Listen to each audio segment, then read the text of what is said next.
This is going to be a video tutorial on how to turn on or off autoplay on the Vivaldi web browser. I will be using a desktop PC for this. Let me jump over to my browser here.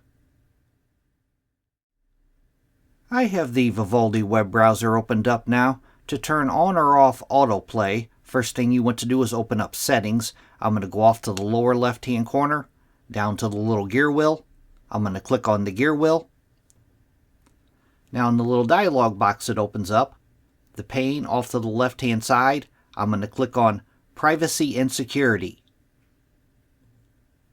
Then on the center pane, I'm going to scroll down a ways, down to the Website Permissions section, and in the Website Permissions section, the first thing down, Autoplay.